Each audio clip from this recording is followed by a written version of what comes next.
Right, the Corvette is coming together, and remember in one of the older videos I told you that I purchased the carpet to replace the driver's side carpet in this Corvette, because the original one got some damage on it, and I removed the old carpet, and I noticed that it's pretty damp, wet, moist inside, and I was starting to dig, and what I found that this trim actually passing the water all the way through this A pillar. It was dripping, the water was going down here, and it was dripping somewhere there on the carpet. I didn't find anything suspicious on that side yet, but this part, so in other words, I found out that it's one of the problems of those Corvettes. A lot of people experiencing these like flood issues, and it looks like, I'm not sure if you can see it, one of the previous owners probably tried to patch it somehow. I think that he thought that the problem is that this weather stripping rubber maybe is not doesn't make the good proper, is not sitting properly, so they applied some glue. And there is one more part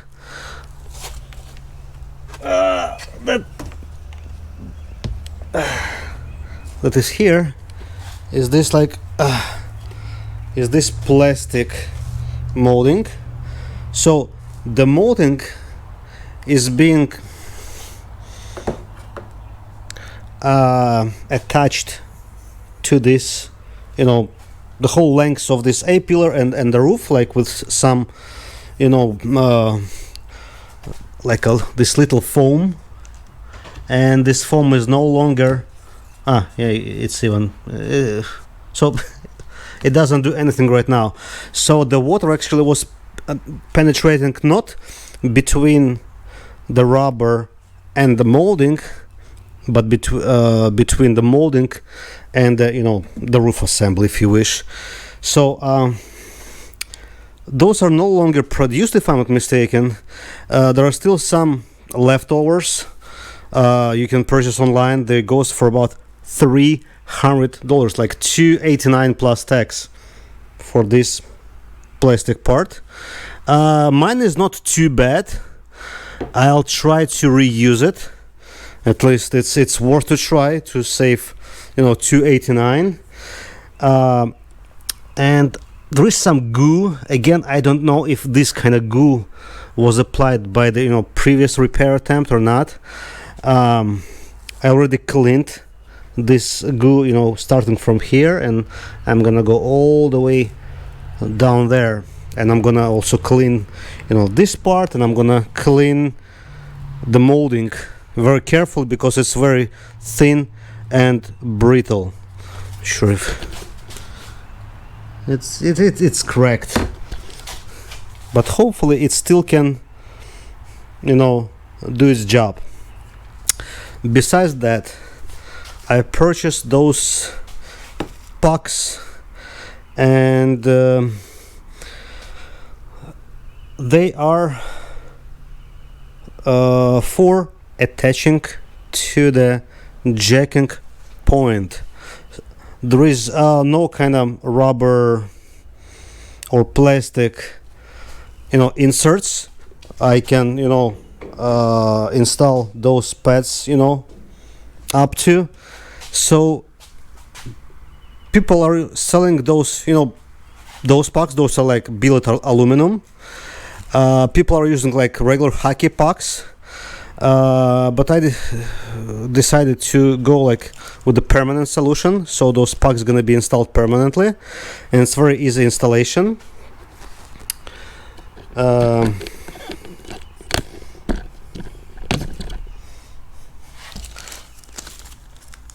This is the nut. This set comes with 2 screws. That thing, and how it works.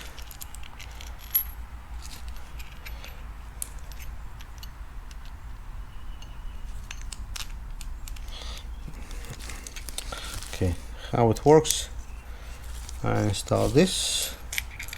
I install this, and then I install this construction into the hole in the car frame, twist it 90 degrees, and then I tighten those 2 bolts, and that what makes this puck to stay permanently without falling down. Let's never done it before, never tried, so let's try to do it with you. I slightly raised the cart to get some more additional access to those holes, and hopefully you'll see it right here. This is the hole.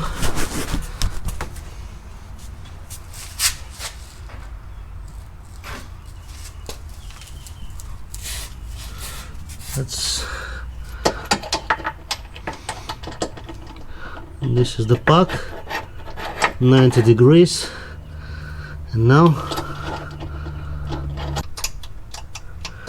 I'm not sure if you can see it or it's too close to the camera, but yeah, when the rocker panel is not damaged, it's close to the frame, so the puck is sticking a little bit below the rocker panel.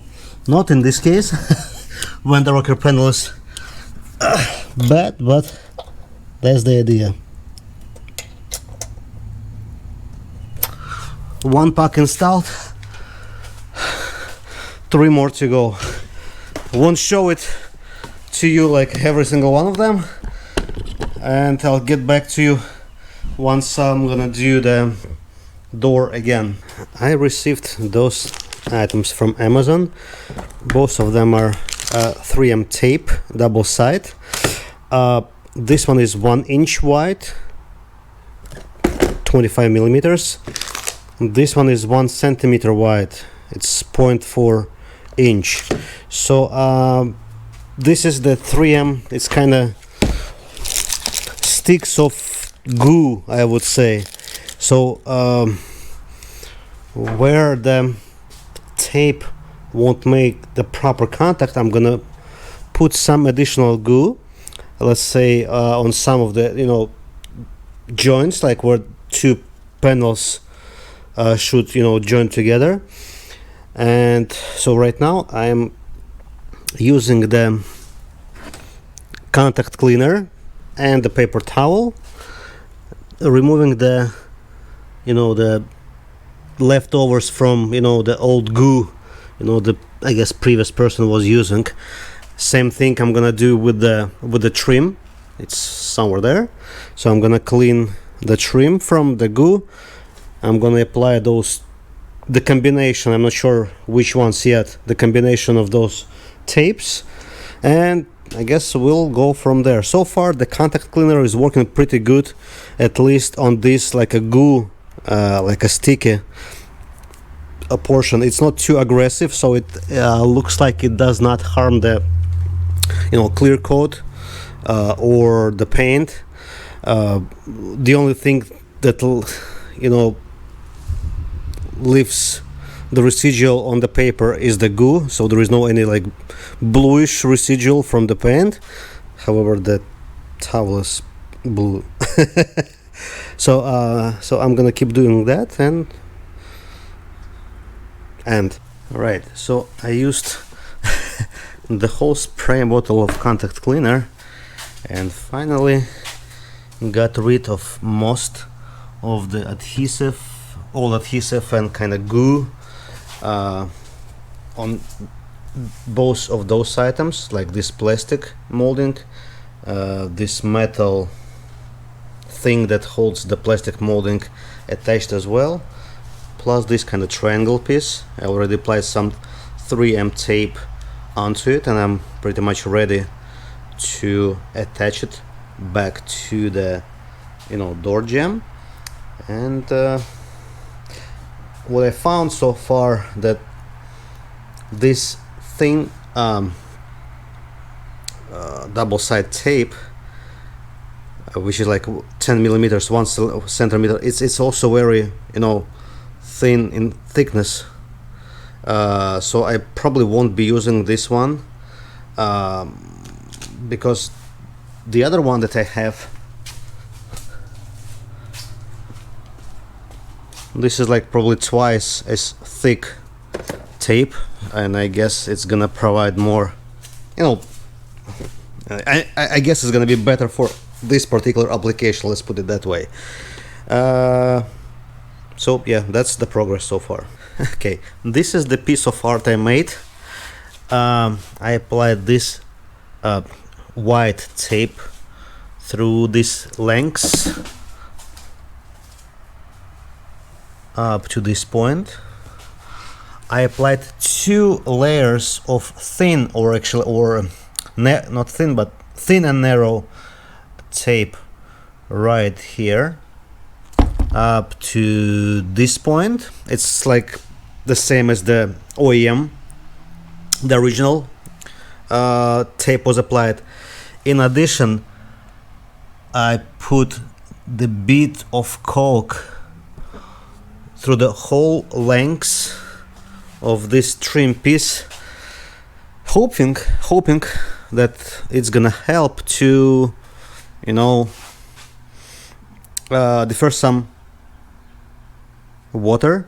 So now it's very tricky part of installation this into the car, because since the tape, the protective tape, is already detached,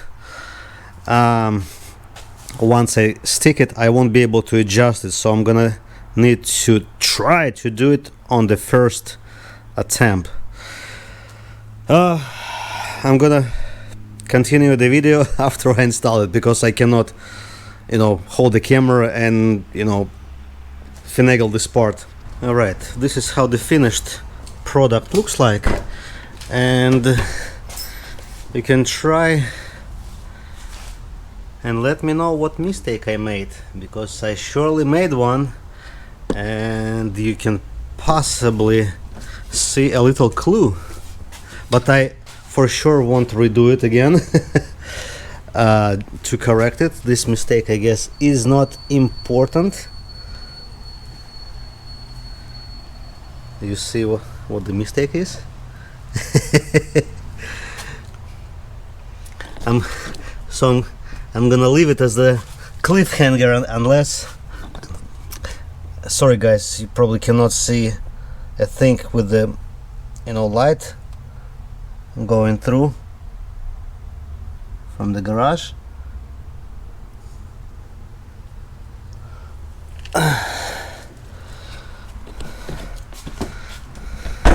So what the mistake is? Alright, I'm gonna leave it for about a day, so that tape, I mean at least it was written somewhere that the tape gets its full strength in 24 hours, so I won't spray it yet with the water. Maybe I'll try it maybe by the end of the day, but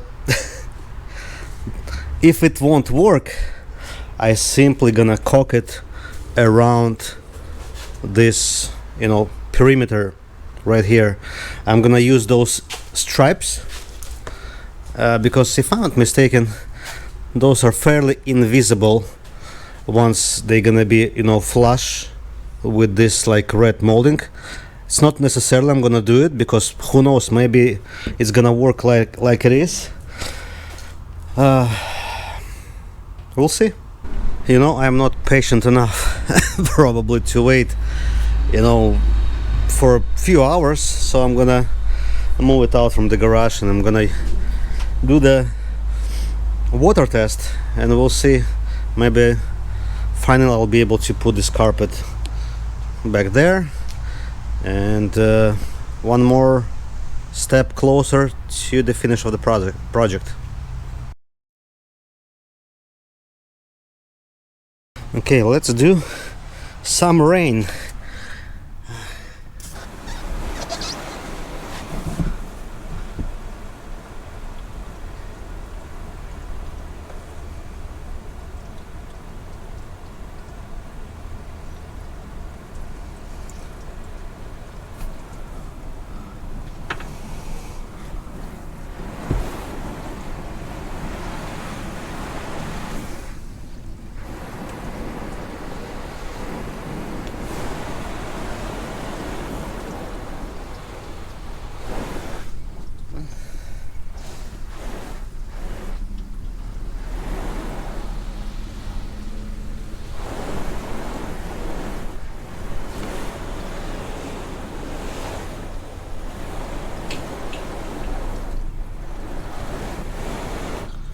Okay, the previous time it was more than enough to see the drips of water, and yes, I do see them now here. Okay, now at least I can see what is the exact culprit spot.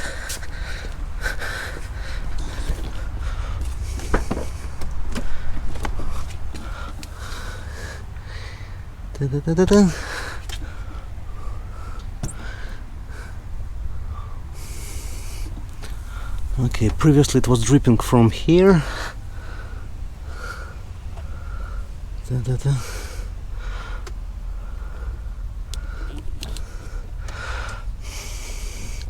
So it's definitely better than before, but for sure is not the total cure of the problem. Alright, stay tuned. It took me quite some time to figure out where the leak was coming from, so I even removed the headliner, and I was able kind of to see, you know, actually the area. And let's do the test now.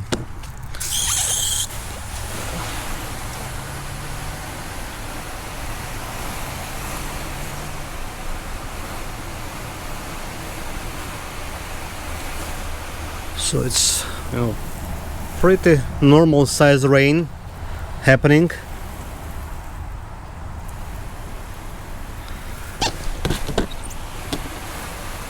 And now there is a zero leakage.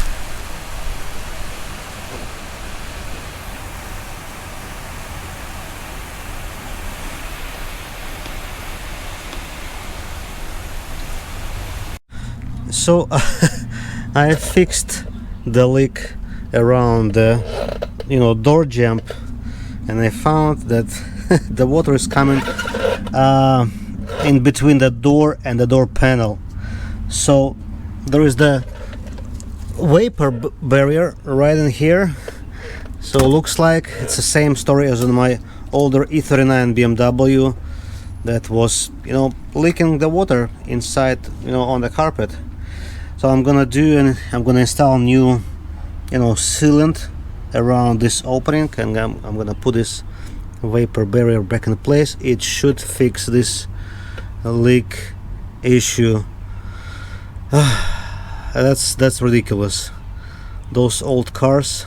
Actually, that's the first older car that got the, you know, leak problems. Maybe it's because it's GM, I don't know. Even this old Boxster didn't leak at all. Kind of slowly getting tired working on that. It literally took the whole, actually 2 days. The first day I was cleaning the, you know, stuff you know, the old, you know, sticky residuals and, you know, old goo. Second day I was, you know, preparing and you know, fixing the leaks. So I removed the old goo and I put some this new goo, you know, thing, whatever it is. It's, I guess it's a caulk. But yeah, while I was working here, I noticed that probably previous owner ran for some reason ran some more wires for the speakers. I'm not sure if the original wires wasn't enough or what, but I like how he he made the contact with the speaker. Not a connector, not a solder, it's just hanging. The deeper you go into the car, the more fun stuff you find. Alright, I'm not sure if it's a wise thing to do, but I decided to attempt to fix the other side as well, since the driver's side looks like it's not leaking. So it's about the same condition, except it wasn't touched by any of the previous owners previously.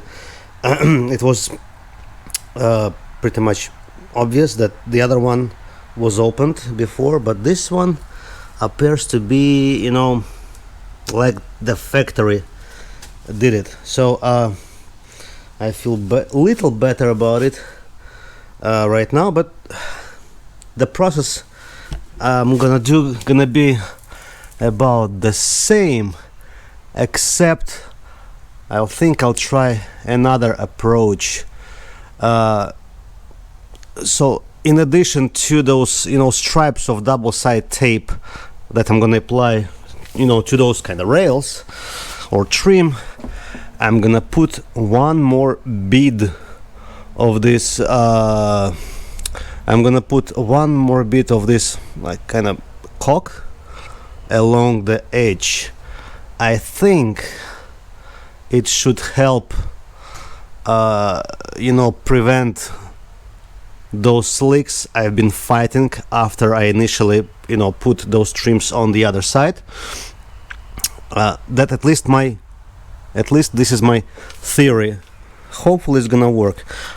Probably I won't touch this kind of triangle. Looks like it sits okay. So yeah, stay tuned, guys. So I guess I'm finishing up for the passenger side. I did some, you know, rain test in the car, and I do not see any single,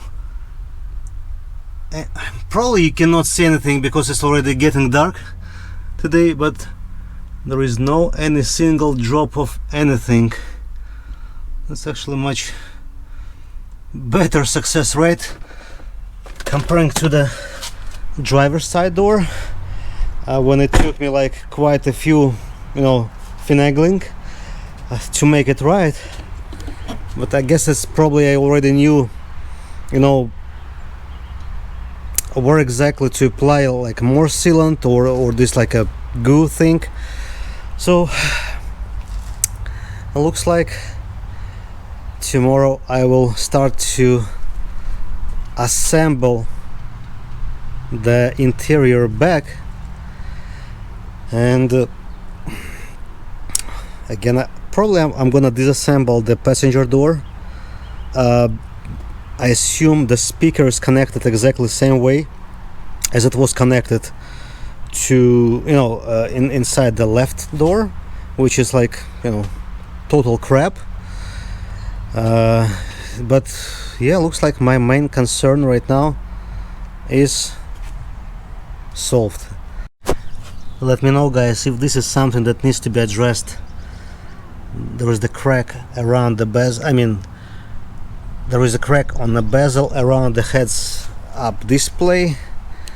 Looks bad, but I guess the whole dashboard needs to come out in order to get access to this bezel. So I probably gonna pass on that job. So I decided to continue with, you know, tearing the interior apart just to see, you know, in overall what's happening.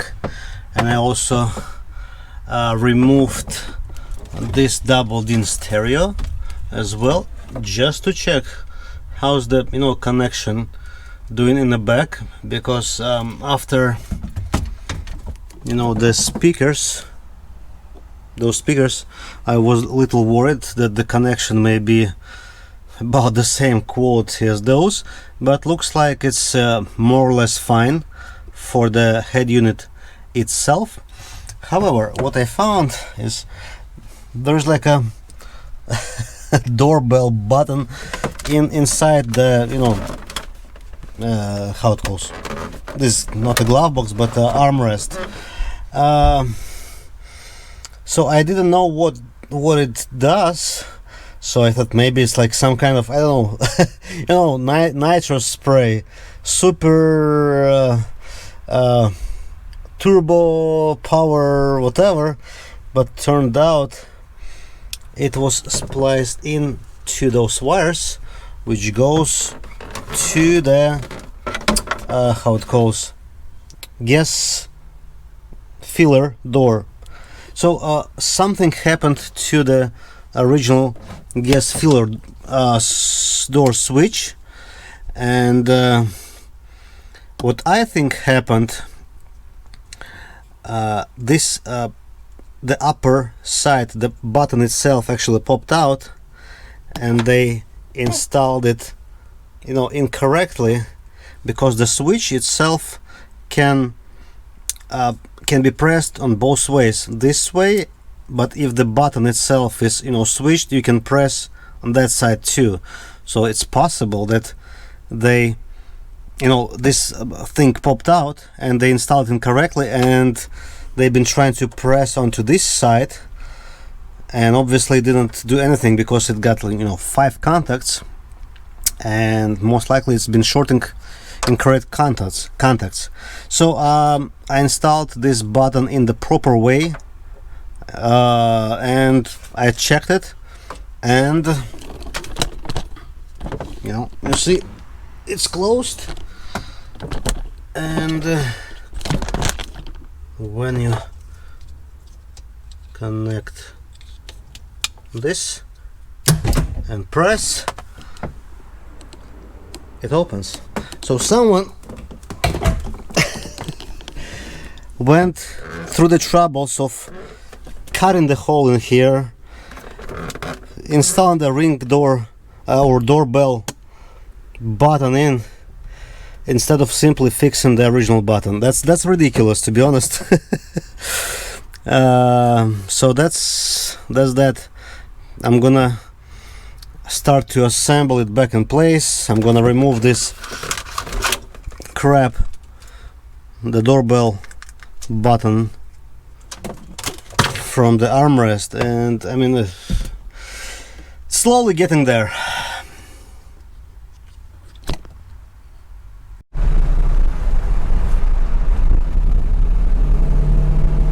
So finally I got it assembled. The first drive or test drive.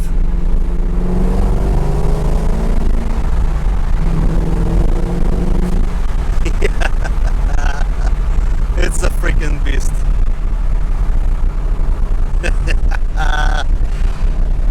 Absolutely.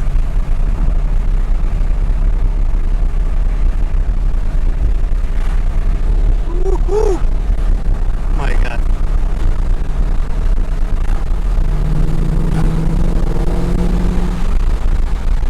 Yeah, oh my God. This suspension is something.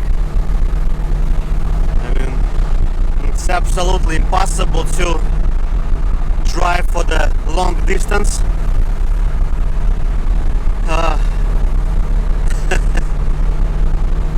But for the short spin, it's absolutely great.